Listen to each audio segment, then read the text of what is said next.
ẹ̀yin jàmáà mo máa foríjì mí mo fẹ́ kí wọ́n bá wa ánsà ìbéèrè àkọ́kọ́ tí Dr. Yakub tí wọ́n béèrè yẹn. Bismillah. Bóyá òun náà láàbì ìdílé is already 124. Ọlọ́run àṣẹ ilẹ̀ sàn dáadáa Dr. Yakub ọlọ́run àṣẹ ilẹ̀ sàn dáadáa. We are on the same page.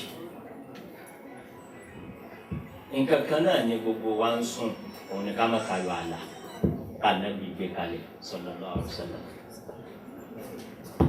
Èyí tí ń jó dodo ń bẹ̀ ni pé well ẹ̀yin ni èmi náà rò pé kọ̀ǹpánì ìsàlásàlá that's my impression. Oh no wait but leave the judgment to others. You cannot consider yourself a judge in your own cause. That's another rule of law. Jerry, and you come outsiders. Let us assess you.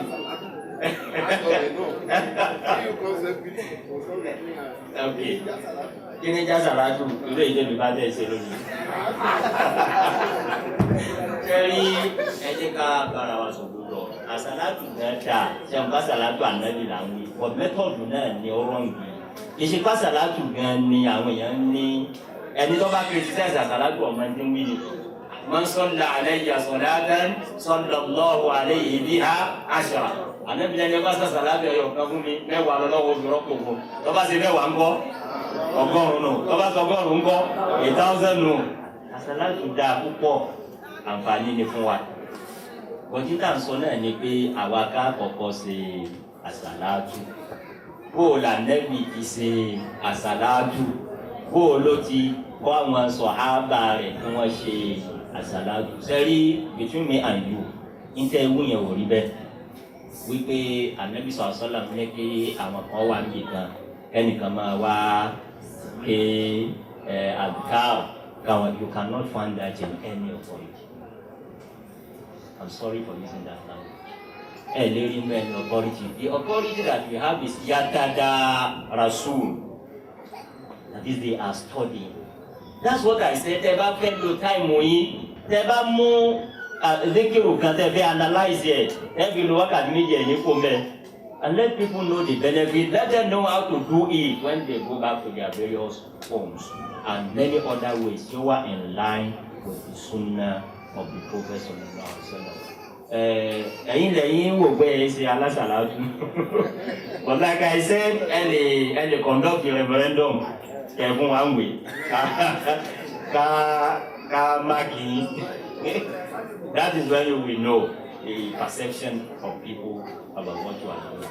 But like táwọn àmì ò sọ, ṣé ní tí ń jẹ́ Ìsìlámù náà nìyẹn o. Òun ni pé àmọ̀ tẹ́lẹ̀ nígbà tá a sì ti mọ̀ yìí ìwé drop it. Ṣẹ́rí ńgbà tí a bá ti ṣe báyìí mọ́ adékíní wàjádínà àlẹ́ yìí àbá àná. Bí àrẹ bàtẹ́ bá rí tọ́lọ̀ ti kọ́lé bá àwọn èèyàn bẹ́ẹ̀ ń bú wọn ni. Èkìlódé táwọn post-it tó tí wọ́n ti bá. Kódà bí wọ́n mọ̀ pé ní ó kù díẹ̀ káàtó ìwòsàn àní chíǹjẹ̀ Ọlọ́run ní praise èèyàn bẹ́ẹ̀. Torí náà ẹ dákun gbọ́ bí wọ́n ti wí yẹn. Bẹ́ẹ̀ ṣe ń ṣe gradually yẹn mọ́ wájú ọpẹ́ mọ́. Ọlọ́run ṣe wá. I believe ẹ̀rí nǹkan míì tí ó attract ọ̀pọ̀lọpọ̀ pẹ̀lú Ọlọ́run ní àwọn tí wọ́n fẹ́ ìsìlámù ní ṣe Ọlọ́run sì pẹ̀lú wa. Àbí ẹ̀yin ya wa sí sábí wọ́n bá sọ ní súnnà tààrà. Wọ́n láwọn ò ní sá.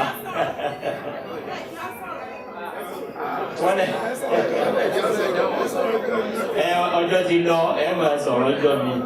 So yọ̀ǹde mi at this point. Assalamu alaikum wa rahmatullahi wa barakatuh. Ẹ dákun ẹ má sọ yìí pé mo crashing circumstances ló jẹ́ kí n ṣe bẹ́ẹ̀. Ọ̀rọ̀ sùkúùkì yìí ó is controlling the wave. Lọ́sàn-án nígbà tí mo kúrò ní Ìkòròdú níbi programu family tọ́jú family wa, mo wá ń lis ten sí program kan lórí nínú mọ́tò.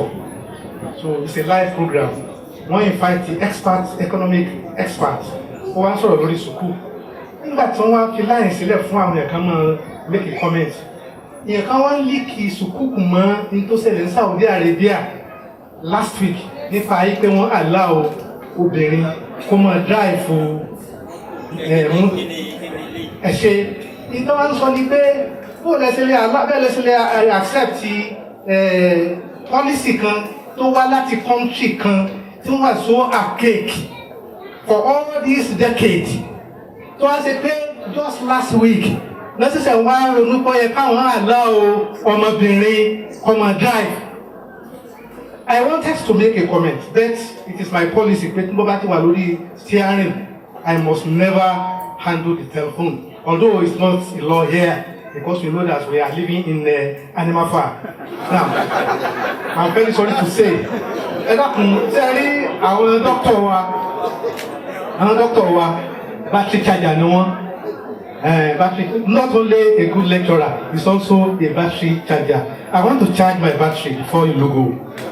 Tell us, kí ni àwọn usulu tí torí ìgbà tí wọ́n ti ṣe táwọn Saudi Arabia introduce kìíní yẹn last week, even ní faculty of law wa his department yìí ò sí níbẹ̀, àwọn department tèmi wọ́n bí mi léèrè mo ní àwọn authority wà ní faculty that okay mo sá sọ innocent opinion mi lórí ìtòsẹ̀lẹ̀ Saudi Arabia.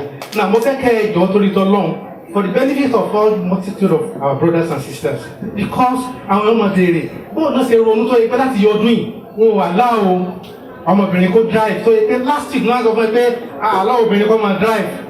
Kí ni ṣé ìjìmá ọ̀nà lónìí tí wọ́n fi sọ yìí pé kóbìnrin máa drive tàbí maslaha mursala tàbí uruf torí àwọn secondary source of Islamic law nìyẹn. Because tí wọ́n bá àwọn brothers and sisters tó bá mọ kí ni reason tó yẹ kí wọ́n fi deny obìnrin ní right in the first instance àìsí fún láti ṣàlàyé fún yín pé because wọ́n náà mí gan Suleiman nígbà tá a kọ́ tó kó lélẹ́ nì ó ní dádì ó ní ó dàbí pé òfin yẹn they should have left it that way because ó ṣó pé we are not consistent mo nílò kìí ṣe bẹ́ẹ̀. It shows that Islamic law is dynamic. Please explain to the people. Salaam alaikum. Thank you, sir. Àkọ́kọ́ ni pé ọlọ́gbọ́n ṣàánú wa Nàìjíríà yìí because a máa ń pontificate on what we know next to nothing about. Claiming that the policy Suku came from Saudi Arabia is ridiculous. It's ridiculous. Go and check the list of countries in the world where the issue Suku Kuloni, including the so-called Western world, in Germany, in UK, in US, back in Africa here, in South Africa, in Senegal, in Gambia, in Ivory Coast, Otokan, Elagbawa. But the Elagbawa locally do not issue Suku. Egypt has never issued Suku up to today. But Kenya Kamasontio Mampare is very, very bad of us. But that's our attitude.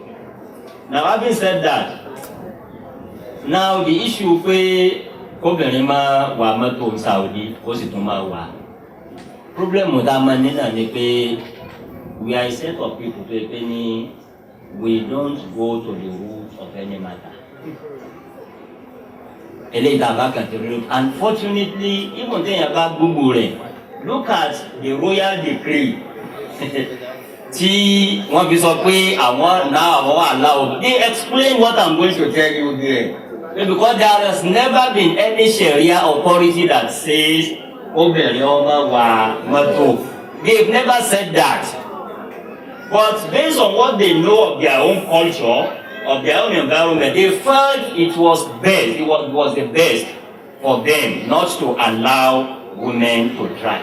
In fact, this one, the Grand Council of Iftar in Saudi Arabia, and that is what they told them. You know, originally it was not a Sharia issue.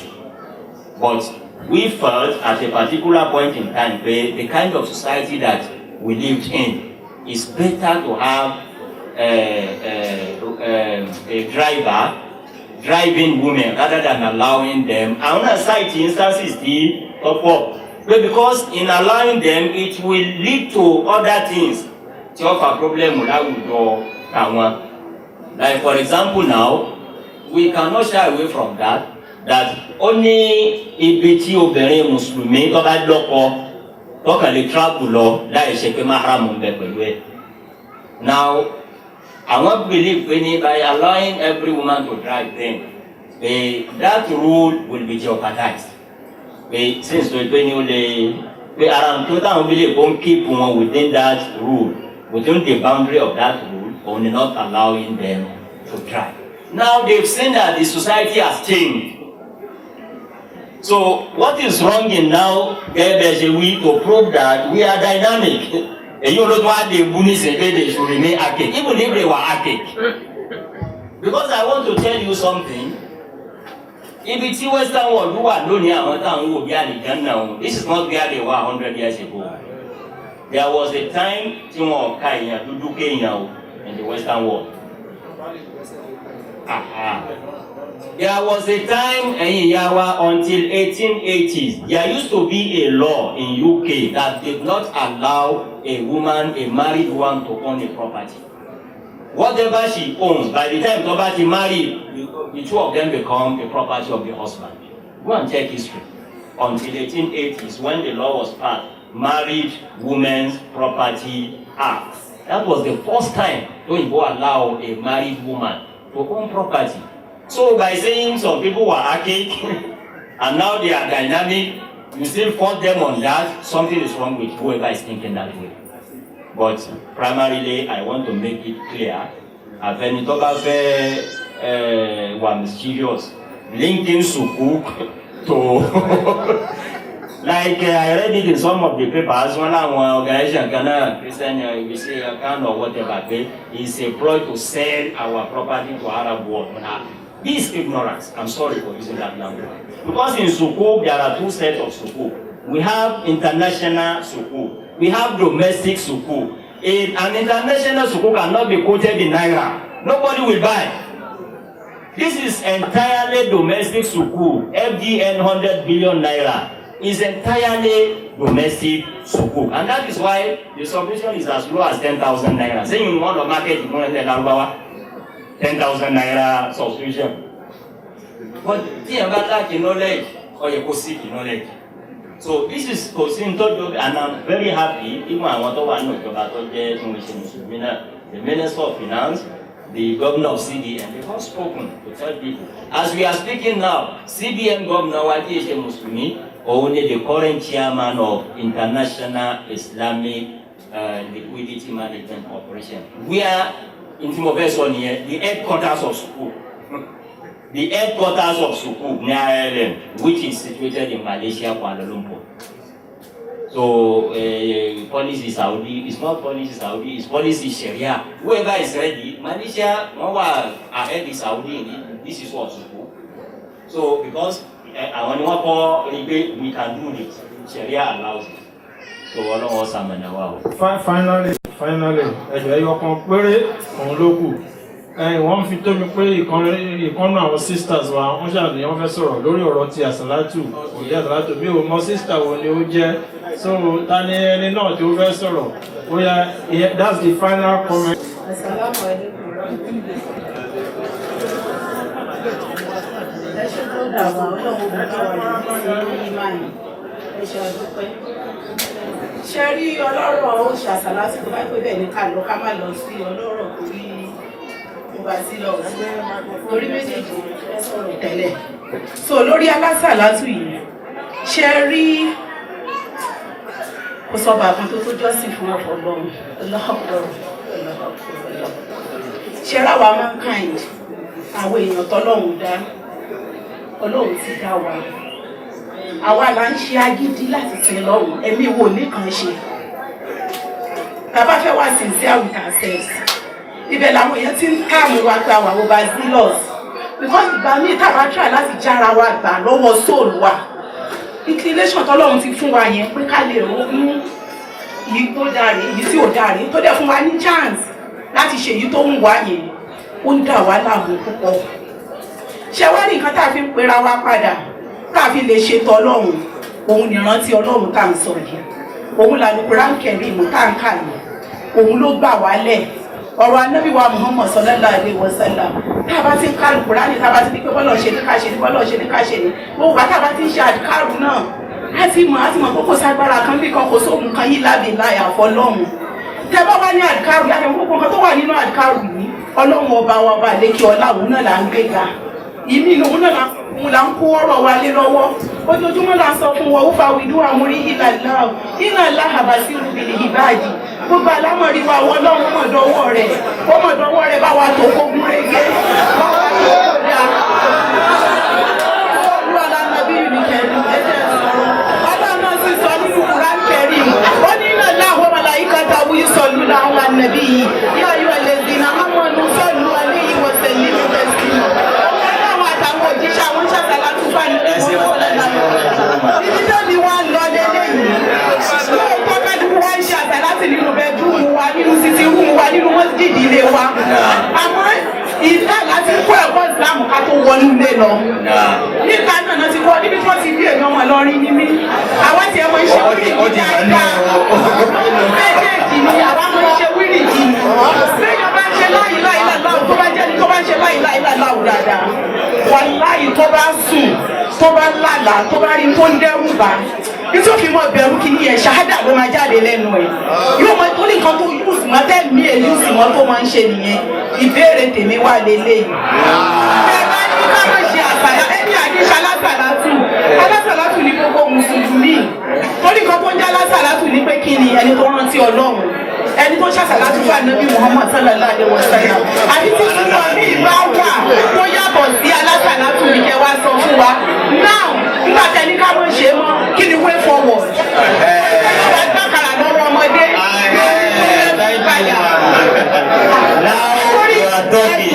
àwọn ti wà nínú kọ̀ǹpánì ọjọ́ ṣe díẹ̀ àwọn oníṣẹ́ náà ibẹ̀ làwọn dẹ̀ sí ní gbogbo màkà mọ̀ yìí náà láwọn wọ́n fẹ́ fi pẹ́ lómi náà kó lè kún ládàá faith toríṣẹ́ ọmọ fáwọn àwọn mọ̀láìkọ̀ náà wọn náà ti ṣe wọ́n bóyá fẹ́ ṣe wọ́n àwọn kọ̀rọ̀ sọ́lọ́run lẹ́nu àwọn ànábì òkè ní ìmọ̀ ni wọ́n máa ń lọ àwọn àwọn èèyàn ẹ mọ̀ pé it's always fluctuating subhana rabbika rabbil izzati amma yasifun wassalamu ẹsẹ̀ púpọ̀ ìyàwó sẹ́rí ẹ̀dàpọ̀ ẹja ní sùúrù